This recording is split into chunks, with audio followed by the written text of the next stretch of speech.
Hey everyone, I just want to say that this fanfiction doesn't belong to me. The author of this story is Ancient Fun. I personally read this story and really enjoyed it because it had a fresh concept and wasn't like others which are just repeat and repeat of others. I hope you guys also enjoyed this story. Chapter 7 Kuja, Part 3, and what do you want me to do about it? Luffy deadpanned as he sat in the doctor's office with Leah. I don't know, your usual Luffy magic. Somehow make things right, Leah pleaded. Luffy sighed, looking at Leah, and pondered over her problem. It had been 3 days since they left Caliper Island, and after checking up on Hancock and Sonia the morning after they confessed to Leah and making sure they were okay, he had spent the next 2 days asleep. The fight had been intense and he needed that much time to recover. When he finally awoke, filled his stomach and said hellos to everyone, Leah pulled him into the doctor's office and started telling him how things between her and Sonia were a bit awkward. One was almost killed by the other and then learned what the other thought was her shameful past, so things were apparently a bit awkward between them and neither knew how to navigate the relationship anymore. There would apparently be long silences in their conversations and they just didn't know what to talk about. And so, Leah wanted him to do something about it. It's between you and her though, what can I do? Come on, you and Sonia seem to be completely fine, Leah protested. How is that possible? Unlike me, you guys actually fought and you almost battered to death. I don't know, we talked with our fists I guess. You can do that too. That's not a solution, Leah snapped. Okay, calm down, Luffy sighed. Get drunk. Alcohol usually loosens the tension. Yeah, but we'll have to drink a lot. And what's the reason for us drinking? I'll just throw a party, that's not a problem. Yeah, you are capable of that. Okay, what do I talk about with her then? What are you, a child? Figure it out yourself, come on Luffy. Help me, Leah whined, shaking him. Even though she didn't want to be labeled as one, she was definitely acting like a spoiled little sister. Ugh, fine, Luffy relented and thought of how he could help her out. He wanted to do something which would be fun for him too, and suddenly got a glint in his eyes as a certain comedy duo popped up in his mind. Let's put on a show. You and me. Wait, why? I'm having issues talking with her, not you. Don't worry. After we do the show, you and Sonia can later do it too. That should give you guys something to do together. I guess that works. What kind of show though? Leah, Luffy grinned. Let me introduce you to one of the greatest comedy sketches of all time, Abbott and Costello's genius work. Who's on first? Oh, the women didn't get it at first as they watched Luffy and Leah arguing over something on deck after they explained what baseball was to them. All I'm trying to find out is what's the guy's name on first base, Leah said exasperatedly. No, what is on second base? I'm not asking you who's on second. Who's on first? One base at a time. PFFT, the giggles started slowly as only some got it, but before long everyone got it too and the deck exploded with laughter. What's the guy's name in left field? No, what is on second? I'm not asking you who's on second. Who's on first? I don't know. Third base. All the women chorused together, guffawing. The Kuja pirates had an almost non-existent relationship with Luffy.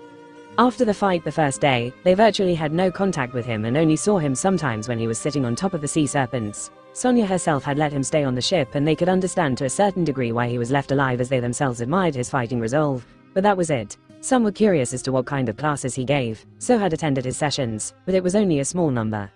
Only after they came back from the island and Luffy was summoned to Hancock's room where he had been in for quite some time before walking out with a smile, had they gotten curious about him. Hancock herself talked to him and didn't mind his presence, so they were intrigued. And tonight, they stood on deck watching Luffy and Leah performing something on the other ship. Hancock and Sonia were both also standing at the railing and watching him, so they were even more intrigued as to what was happening. The left fielder's name? Why, PFFT, the decorum broke as one let out a laugh and others couldn't hold it in anymore. I just thought I'd ask you, well, I just thought I'd tell ya. Go ahead and tell me the name of the left fielder then. Why, AGGH because, oh, he's center field. PFTTTAJJJJJ, oh Luffy, you're awake now. Hancock had thought as she finally spotted him walking on deck after not having seen him for 2 days. She didn't know why, but her mood was down when she couldn't see him, but when she finally saw him again, she became happy. Currently though, Hancock's shoulders trembled as she tried to hold her laughter in as she watched Luffy and Leah. She had the ship's position so that their decks were parallel to each other and Sonia, the Kuja pirates and herself watched the two putting on a show. You got a pitcher on this team. Wouldn't be a fine team without a pitcher. What's the pitcher's name? Tomorrow, PFFD, Hancock broke last after Sonia and pretty much everyone else was laughing. You don't want to tell me today. I'm telling you. Then go ahead, tomorrow. PFFTT, he, okay, what time? What time what? What time tomorrow are you gonna tell me who's pitching? Now listen here, who is not? I'll break your arm if you say who's on first. KYAHAHAHAHAJ, Grand Line, Paradise, Deep Undersea. I throw the ball to first base, somebody's got to get the ball. Now who's got it? Naturally, who? Naturally. Krekra, a very low grating sound like two rocks being rubbed against each other reverberated across the deep undersea cavern where the fairy-like figure was laughing. She was watching the straw hat wearing man and another blonde long-legged woman doing a comedy routine, and for the first time in a long time, she was laughing. Krekra. She could feel whenever there were intense emotions around her gold trinket, whether it be joy or despair or hostility or melancholy. She had felt intense and strong hostility from a lot of people a few days earlier, and when she had gazed, she had found the straw hat man fighting a bunch of women on a ship. She didn't even watch him for more than 5 seconds, not caring about him one bit. And today, she had felt joyous emotions emanating around her gold trinket, and when she gazed, she saw the same women who had shown hostility to the straw hat man earlier were now watching him and a long-legged woman arguing over something and laughing their asses off. She got slightly curious and continued watching and finally understood that the two were performing a comedy routine, and couldn't help but laugh out loud herself too. She didn't know what baseball was, but she could get the gist of it from the context. Why? I don't know. He's on third and I don't give a darn. What did you say? I said, I don't give a darn. Oh, that's our shortstop. Krekra. It was only when the two finished and took a bow did she realize what she was doing and instantly stopped gazing at the straw hat man. I don't deserve to laugh. I don't have the right to laugh. She sighed, feeling melancholic again, missing the people she loved and regretting not being enough to protect them. You let them all down. Her glowing wings drooped down and she again let out a deep sigh. She had already awoken, so just decided to gaze at what was happening in other areas where her gold trinkets were. She first gazed at the family that had recently moved off of the depressing island in South Blue and found the woman holding a baby while the hound husband and her daughter were watching the baby like it was something amazing, and 2 more women stood by watching them warmly. She was feeling miserable and didn't like the happy atmosphere, so instantly stopped observing them and gazed at their former island. It was still the same old depressing atmosphere of the people doing weird dances and rituals to worship her that meant absolutely nothing. She lost interest and then gazed at another island in another part of the world where some of her gold trinkets had ended up, and the people there worshipped her as a god too, just under a different name. A woman was kneeling down in front of a sigil with her gold trinket on it and was praying for her help. Oh great Mother Ymir, please protect us, please, protect us from the magma bastard. She gazed at the praying woman for a while, hearing her talk about how a man with magma powers was apparently intruding on her island and causing chaos. Her only reaction to that was, there's a person with magma powers in the world. This wasn't the first time someone was praying and begging her to do something. She had already gone through generations of people asking for help while all she could do was watch them without being able to help in any way, and had already grown numb to it. She soon stopped gazing at the praying woman too and buried her head into her knees again as her wings slowly lost the soft golden light and plunged the deep underwater cavern into darkness again. Oh, it had been 7 days since they left Caliper Island, and it would apparently take another 6 days for them to get near East Blue where Luffy could get off. The first 3 days were spent sleeping, and the next 4 days, he fell into a routine of trying to unlock the voice, getting some armament haki lessons from Sonia and Leah, trying out new voices by modifying his larynx, and just enjoying his time on the ship. After he and Leah had performed the sketch, he had followed it up by throwing a party and everyone had joined in. Sonia and Leah actually bonded too, and as Luffy suggested, the two began rehearsing the sketch themselves, which gave them something to talk about and broke all the awkward atmosphere they had between them. It would take some time, but they would become closer than ever before. The women on his ship were even more comfortable around him now and even came up to strike up casual conversations with him of their own accord. The Kuja pirates also mellowed out and came to give him lessons on armament sometimes when he was practicing alone. Seemed like his favorability had skyrocketed among them ever since he had made Hancock laugh that joyously and loudly. The deck had almost frozen in shock when they saw Hancock laugh, and seeing her face like that had them smitten. They fell in love with their empress even more, and they were extremely grateful to Luffy for letting them see such a side of their beloved empress. And lastly, all the women on both ships loved just pinching and stretching him. They would just pull on his skin while training him in armament, or if he was meditating and disturbed him a lot. As for interaction with Hancock herself, they had had small conversations, but it was nothing more than a few minutes of small talk. Usually, there would be Sonia, Leah and others around him too, so they didn't talk directly one-to-one. She also hadn't fallen sick, so Luffy was sure she hadn't fallen in love with him. On the afternoon of the 7th day though, his normal routine was interrupted when 10 ships were spotted in the distance, and judging by the sails, they were pirates. How do those pirates even traverse the calm belt? They don't have a sea stone lining, do they? Luffy asked Sonia as the two lazily stood on deck watching the ships change their course and start coming straight towards them. Some do, some don't, but isn't sea stone like really expensive? And only Marines have access to it? Luffy asked, remembering Reiju saying something like that. Yeah, but there are also underground markets where it can be bought by anyone. Never seen one, but I've heard of it from other pirates we've killed before. Then do some pirates just come out to the calm belt without sea stone? Yeah, some are foolish and don't know much. Some even get really lucky and actually manage to enter the Grand Line too. I see, Luffy said, wondering if Krieg had any sea stone lining on his ships. Why? Do you want some for your own ship when you set out? Of course not. I may use the reverse mountain to get into the Grand Line. That's the coolest entrance. Leah, who had come up just then, let out a chuckle. You and your weird obsessions, she said, patting his head. You two sure have gotten close, Sonia said, eyeing the two, who had really gotten closer since Luffy offered to become her brother. Leah gave her a small smirk, jealous. As if, Sonia rolled her eyes, just wondering if something happened between you two back on the island. Well, Leah trailed off mischievously while hugging Luffy from behind, maybe. Hey, stop making stuff up, Luffy protested. Oh, what do you mean, Luffy? Leah drawled, we did wake up in the same bed. Sonia alternated her gaze from Luffy to Leah, as if Beast would sleep with anyone. He's pretty adamant on not doing it. TCH, Leah clicked her tongue, losing the chance to trick Sonia and embarrass Luffy. Well, we did wake up cuddling, but that was all it was. We were blackout drunk and just ended up on the same bed. He knew it, and even then, he didn't show the slightest bit of lust towards me. After that, I got way more comfortable with him.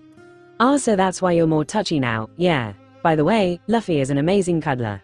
In spite of the size difference, it felt amazing when he snuggled me. Oh, really, Beast? Apparently, Luffy said, not paying much attention to the conversation. He was more interested in fighting the pirates coming towards them. So do you guys wait and hear him out or just attack? We're not savages. We at least hear him out. If they mind their own business, we let them go. Otherwise, just destroy them. I hope they're bad guys, Luffy said, stretching his joints. I want to fight some people. I'm sure they are, Sonia said, eyeing the ships as they waited. The ships soon came within talking range, and it was some pirate Luffy didn't recognize. There were about 30 pirates on each ship, and by the looks they were giving, they were definitely the bad kind of pirates. The Amazons gave a warning first, telling them to get out of the way or face the consequences, to which the pirates just hollered perversely at all the women as the 10 ships spread out around the 2 Kuja ships. The captain then started making inappropriate comments about Hancock, saying how he wanted to kidnap her and make her his bitch, which of course, guaranteed his death sentence. See, this is the kind of men we deal with, Sonia said, pointing at them with a disgusted expression. Yeah, I know you do. As I said, I don't blame you for the worldview you have about men, Luffy said, cracking his fingers. So now do we attack and destroy them?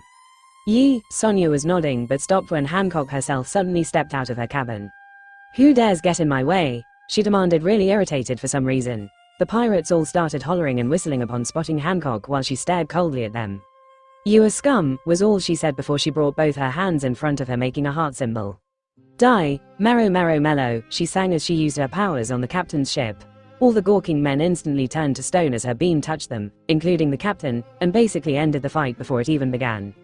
Hancock then jumped onto that ship and started kicking the stone statues to bits as if she was taking out her anger on them. The other warriors and Luffy were getting ready to take care of the pirates on the other 9 ships, who were panicking after seeing their captain die, but Hancock just released a wave of Conqueror's Haki. Luffy felt a sudden wave of pressure pushing down on him, and watching the men on the pirate ships faint, he instantly understood that the pressure he felt was Conqueror's Haki. It was the first time he had ever felt this power being used on him, barring Aces when he was a child and didn't even know such a thing existed, but now that he was aware, he started analyzing just what the power was and tried to push back.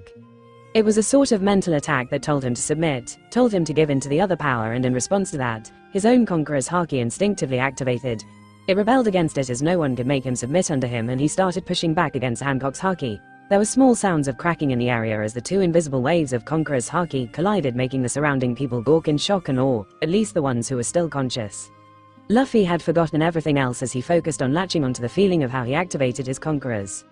He felt Hancock's Haki increase in pressure, and when he felt himself losing, he instinctively pushed back further, increasing his own pressure. He kept analyzing as he let out his Haki, and after a few seconds, finally understood how he activated it. It was like an organ or sense that he hadn't noticed until then, through which he could unleash Conqueror's Haki, and his lips twitched upwards as he finally grasped how to activate his Conquerors on command.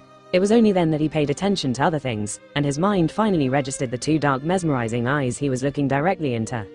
Luffy instantly stopped using Haki as his mind finally registered the rest of his surroundings and realized that he and Hancock were staring right into each other's eyes as they had their Conquerors match. All the men on the multiple pirate ships had fainted, while a majority of the women on Luffy's ship had collapsed foaming at the mouth, but the ones on Hancock's ship were all standing gawking with bewildered awe, as they alternated their gazes between Hancock and Luffy. Hancock also stopped using her haki as soon as Luffy stopped and was studying him carefully with all her irritation gone, while Luffy was panicking on the inside as he looked around. He caught Sonya's amused eyes as he awkwardly massaged the back of his head and turned towards Hancock, who was still staring at him with a blank look. "Sorry, didn't mean to. I still can't use mine on command, and when I felt your power, I instinctively pushed back." "That's okay," Hancock said softly as she jumped back from the enemy pirate ship back to her ship. "Come," was all she commanded before retiring to her room. "Wow, you're also a conqueror." Leah gawked, one of the few women who was still conscious on the ship he was on. "Yeah, first time I felt conquerors, and it's from two conquerors clashing. Holy fuck, that was amazing. The way everyone just fell. Wow." Leah was excitedly lost in her own world, while Sonya just laughed. "Sister called for you in case you didn't notice," Sonya reminded him as she and Leah got to taking care of all the fainted women. Yeah, I'm going," Luffy said as he jumped to the other ship and went towards her room while all the Kuja pirates stared at him in awe. There was a sort of reverence in their eyes he couldn't quite understand ever since he had made Hancock laugh, and that look only seemed to have intensified even more now as they realized he was a conqueror too. He shrugged, not caring about it much, and entered her room. Oh, Hancock was feeling something she had never felt before for a few days now, and she just couldn't understand what it was. She had noticed the night she had fought Luffy that she felt bad when she heard him, but she had just dismissed it as her feeling guilty for hurting someone who was similar to Fisher Tiger. After he chose Leah over his own self-interest, that feeling of something intensified, and she was readily willing to share all her secrets with him. And when she did, seeing his reaction and hearing him talk had made her extremely relaxed and happy. His views on things were a bit too optimistic, sure, but she also understood that he wasn't naive either and had the qualities of a ruler too. And then at the end of the conversation, he had dropped a bombshell on her by claiming that he will change the world for her, in her mind. "He's professing his love to me," she exclaimed internally, coming to the wrong conclusion. She couldn't be blamed for coming to that conclusion, though as many men had done the same previously too. Mostly they were disgusting pieces of shit who just straight up demanded that she become their woman, but there were a few who said they would do something for her to earn her love, and thus, she equated Luffy's words to a confession. All were the same in her eyes though, and she would turn everyone to stone, with the sole exception of Luffy. She should have been irritated just like all the other times, but Luffy's confession, in her mind, didn't leave her disgusted or irritated, but rather her body heated up with excitement. She didn't know what she was feeling, but it made her really happy, so didn't question it much. She was as childish as one could be regarding things like dating, and unlike in the story, she didn't have Elden Iron to tell her what she was feeling, so poor Hancock couldn't even assign a name to the feelings she had. After that day, and they confessed to Leah too, he had come to see if she was okay in the morning, which only had her heart jumping for joy more. Unfortunately though, he apparently went to sleep and she didn't see him for 2 whole and unnaturally long days, during which she kept thinking about him. When he finally did wake up and she saw him walking on deck, she became joyous again and went to talk to him. But so did Sonya, Leah and a bunch of other women, and she so wasn't able to talk much with him one-on-one. And then he had spent the whole day with Leah discussing something, which left her dissatisfied and irritated, especially at Leah for some reason, and she only learned at night that they were rehearsing a comedy sketch. It was hilarious though, so she got over her irritation soon. Days passed by with her only getting chances to make small talk with him, which wasn't enough for her.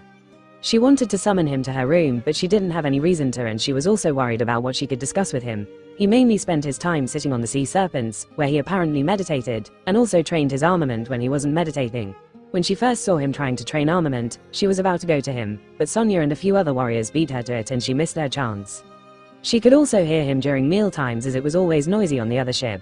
It seemed like Luffy livened up the place by telling stories, jokes, and even sang a few songs. She had asked Sonya to call her during such times, and she had listened to him from inside her room.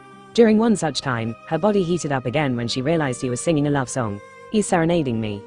She had finally decided she would call him out and talk to him on the 7th day, but some random pirates showed up. She was already irritated for not getting a chance to talk with him for so many days, which only grew when she saw the pirates. She sighed, peeking at Luffy longingly, who was cracking his fingers and getting ready to fight. He's irritated that these pirates are intruding upon our alone time too. She concluded, not realizing that Luffy had no idea she was even planning to invite him that day. She was about to excitedly go to him and ask if they could team up, but she saw Sonya and Leah coming up to him and talking with him. And when Leah hugged him from behind, she grew really irritated for some reason she still couldn't understand, and grew annoyed and angry. She then heard the intruder pirates spouting off some disgusting things, so she burst out of her room and took all her anger out on them. When she released her conquerors to finish them all off, she felt Luffy unleashing his own too, and she stared into his eyes. Her irritation melted away and everything was right with the world again. She could see him staring right at her as if telling her to calm down and trying to control his haki, so she guided him by slowly increasing her own pressure, and she could feel him increasing his own in response. He then smiled at her and her world became pink. After he stopped and apologized, she finally had something to talk about with him, so invited him and waited for him in her room excitedly. She thought she could teach him a bit of how to control his conquerors and thus, spend time with him. Luffy walked in, closing the door behind him, and saw she was sitting on the throne, fully clothed thankfully. "Look, I'm sorry but I really did trick UNCO," he began as he walked towards her, but he was cut off. "Yes, I know. I could feel that you were inexperienced," Hancock said with a smile. "You were only releasing your conquerors in response to mine. I even raised mine and felt an increase in yours. That was actually impressive and quick adaptation." "Oh," Luffy leaned in closer as he sat down across from her, interested as she was actually giving him pointers. "Thanks. I think I just learned how to activate it on command too." "I see. Would you like to practice with me, really?" "Yes, I do not mind helping you a bit." Luffy vibrated with excitement as he got away to learn more about Haki. "That would be great. Thanks." "Alright, I will unleash my conquerors and you try it too," Hancock said as she released a wave of conquerors. Luffy activated his own and then Hancock began guiding him by increasing and decreasing the pressure. He had a hard time varying it and took some time to do it correctly while Hancock guided him patiently. After he got the hang of varying it, Hancock kept increasing the pressure to see how much he himself could increase his own in response. "Okay, I think this is your limit as of now," Hancock said as he finally hit a cap point. "You need to train to increase it more." Do not be disappointed. This much is actually quite amazing for someone who has just learned to activate it on command." "Thanks, but let's try it one more time." "Very well."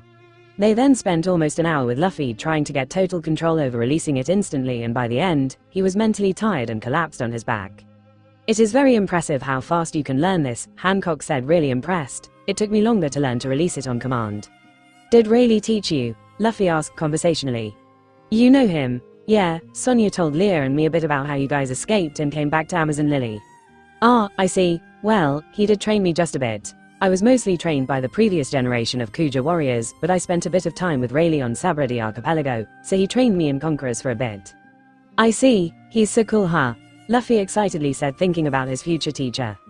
"Yes, he is the one other man besides Fisher Tiger I am indebted to. He is also the husband of a former empress, so I am comfortable around him." "Wait, what? He's married to the former empress?" "A former empress. She was called Shakuyaku, who was the empress of Amazon Lily and also the captain of the Kuja pirates 2 generations ago." "Shaki is a former empress," Luffy said, surprised, not remembering if this was ever mentioned in the story.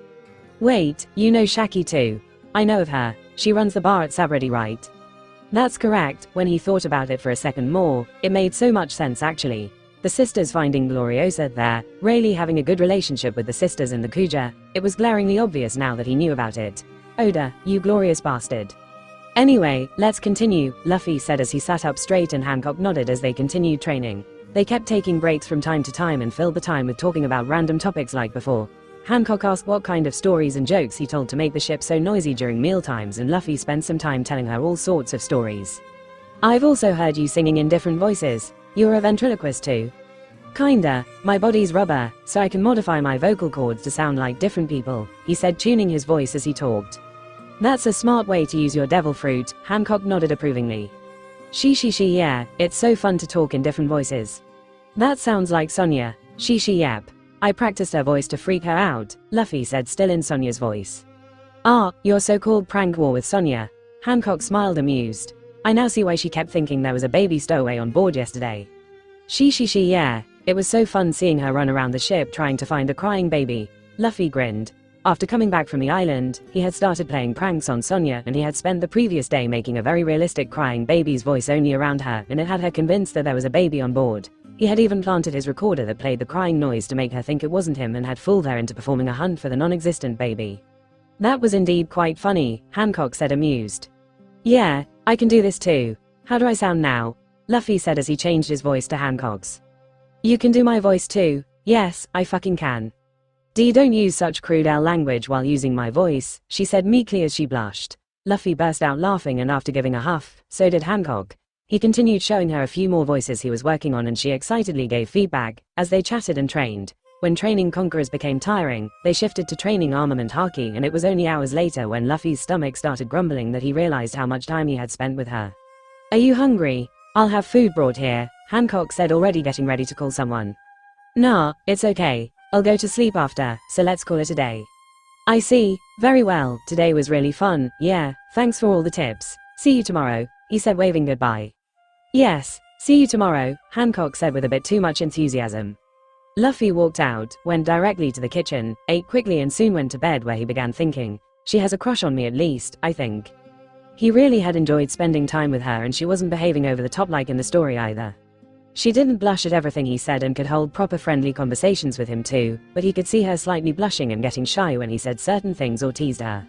But she hasn't fallen sick or anything though, he argued with himself. He was sure that she had a small crush on him, but he had managed to make sure that it stopped at that and she didn't fall crazily in love with him. He teased, played around and treated her just like every other woman on the ship, and her reactions and responses were friendly too.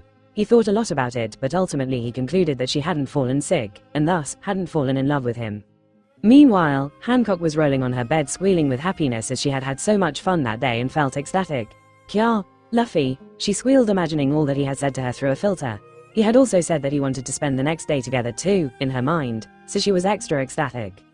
But why is he not confessing directly to me? She stopped and wondered. Luffy was clearly smitten with her, in her mind, and was even serenading her, but he hadn't directly told her he loved her. She was actually thinking that he would soon confess directly, but he hadn't mentioned anything. She kept thinking hard about it and suddenly gasped, coming to a conclusion. He's going to do something grand and then confess to me. Yes, that must be it. She nodded, satisfied by her own conclusion. But what is the grand gesture he promised me? To change the world. Make sure I don't have to be afraid of the brand. But that would mean he would have to stand against the celestial dragons. She knew he was pure of heart and would do anything to protect people close to him, but would he fight a celestial dragon? She remembered the resolve he had and wanted to think, yes, but realistically, she didn't think he could do it. Her mood dipped a bit when her thoughts reached that line of thinking, and this was the only thing that was stopping her from falling completely and hopelessly in love with him. She also didn't realize she herself had fallen in love yet. She just knew that Luffy loved her and she didn't mind it one bit. She actually felt really excited because of it, but she couldn't internalize her own feelings and come to the conclusion that she had in fact fallen in love too. Elder Nyan wasn't there to point it out and no one else seemed to have noticed it yet. Oh, the next morning during breakfast, Leah was telling him about how their Conqueror's training the previous day had made many women faint because of the continued exposure when Hancock herself showed up at the dining hall. Snake Princess! The women yelped in surprise as Hancock never showed up at the common dining hall and bowed down quickly. Luffy, Hancock chirped, happily ignoring the others. Come, we will further train today. Luffy gulped, nodding, and went with her, thinking that it had inevitably happened and was ready to have a serious conversation with her, but the more time he spent with her, the more he grew confused as that didn't seem to be the case. The following days too, she showed up bright and early with a happy smile on her face, inviting him to spend time with her, and they would spend 4 hours every day alone together in the name of Conqueror's training. If they weren't training Conquerors, Sonya and Leah would also join them and the four would hang out together, with some other warriors joining them from time to time, and Hancock was happy regardless. He did see her blushing, getting shy, and her overall demeanor gave off the feeling of someone having a crush on him, but at the same time, she wasn't showing any reactions like she did in the story and just had a normal, fun and friendly conversation with him, and hence, Luffy was convinced that she just had a slight crush on him, but that was it. The remaining days passed by quickly with Leah and Sonya only growing closer to each other. The two would hang out with Luffy at the beginning so that he would be the icebreaker between them, but soon all the awkwardness between them vanished and they even teamed up to prank Luffy. Hancock was still the Empress, so Leah couldn't be as casual with her as she was with Sonya, but their relationship had definitely improved as Hancock sometimes talked to her one-on-one too. As for his Haki training, he could release Conqueror's Haki easily on command, but the range and accuracy were out of control. He could basically just blast it around himself and everyone in his vicinity would feel it. As for armament, he could code Haki better, but it was still nowhere near anything significant. It was just a week of training and they were also on a ship, so he couldn't do any intense training and improve a lot, but still, he had gotten pointers on how to train it and was extremely grateful for it. It was currently the penultimate day Luffy would be on the ship and he was on deck stretching his legs and getting ready to do something he had put off for all those days as Leah had finally told him that his legs had healed sufficiently. What are you planning now? Leah asked, watching him get ready as if he was going to a fight. I'ma go fight Roxanne. Who? Sonya asked. Luffy just pointed in the distance where the reptilian Sea King was still following them. He had named it Roxanne in his head as he got tired of referring it to as simply Sea King. Ah, that one. It keeps following us. Leah nodded in understanding. It wants to eat you that bad, huh? Not really. Sea serpents told me that she wants a fight. Wait, you actually heard them? Luffy shook his head sadly. Nope. Not sure what I'm missing, but I can only make out low incomprehensible whispers. I'm sure it's just in your head. No one can hear Sea Kings, Sonya said again for the umpteenth time, and Luffy just shrugged like always. So if you didn't hear the sea serpents, how do you know she wants to fight you? Leah asked. Just ask them yes or no questions and they nodded or shook their heads. Ah, okay, anyway, see you guys in a bit, Luffy said as he grabbed a piece of wood and started airwalking towards Roxanne.